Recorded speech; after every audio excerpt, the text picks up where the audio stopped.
ചോറ് കഴിക്കാൻ പോവാണ് കേട്ടോ. അപ്പോൾ കറി മാത്രമേ ഉള്ളൂ. ഓംപ്ലേറ്റ് അടിക്കാൻ പോവുകയാണ്. നമ്മളെല്ലാവരും ഓംപ്ലേറ്റ് അടിക്കുന്നുണ്ട്. ഉള്ളിയും മുളകും കൂട്ടിയിട്ട് എല്ലാം കൂട്ടി ഉപ്പൊക്കെ കൂട്ടി നമ്മൾ ഓംപ്ലേറ്റ് അടിക്കുന്നുണ്ട്. ഇന്നൊരു വെറൈറ്റി ഓംപ്ലേറ്റ് ആണ് ഞാൻ ഉണ്ടാക്കാൻ പോകുന്നത്. വിശന്നിട്ട് വയ്യ, അപ്പോൾ വേഗം ഒരു 2 എടുത്തിട്ട് ഓംപ്ലേറ്റ് അടിക്കണം കേട്ടോ. അപ്പോൾ അതെങ്ങനെയൊന്ന് നോക്കാം കേട്ടോ.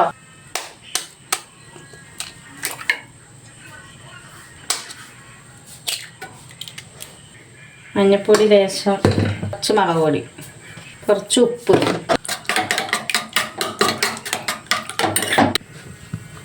വെളിച്ചെണ്ണ ഒഴിച്ചു കൊടുക്കുക, കുറച്ച് വെളുത്തുള്ളി,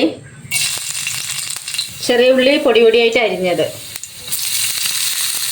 തക്കാളി ചെറുതായിട്ട് കട്ട് ചെയ്ത് വെച്ചാണ് അതും ഇതിലിട്ട് വെച്ചത്, കുറച്ച് മുളക് പൊടി കേട്ടോ, കുറച്ച് മഞ്ഞൾപ്പൊടി, കുറച്ച് ഗരം മസാല, നന്നായിട്ട് മിക്സ് ചെയ്ത് വെക്കുക.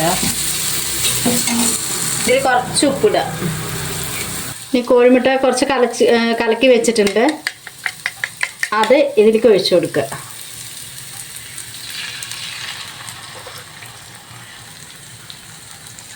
ഒന്ന് മറിച്ചിടണം.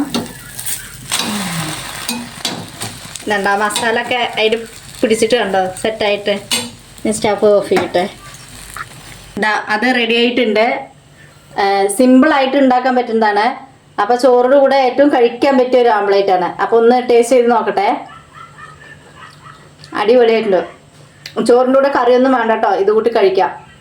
അപ്പോൾ എല്ലാവരും ഒന്ന് ഉണ്ടാക്കി നോക്കണം കേട്ടോ. ഈ ഒരു സ്പെഷ്യൽ ഓംപ്ലേറ്റ് ഉണ്ടാക്കി കഴിഞ്ഞിട്ട് എല്ലാവരും അഭിപ്രായം പറയണേ.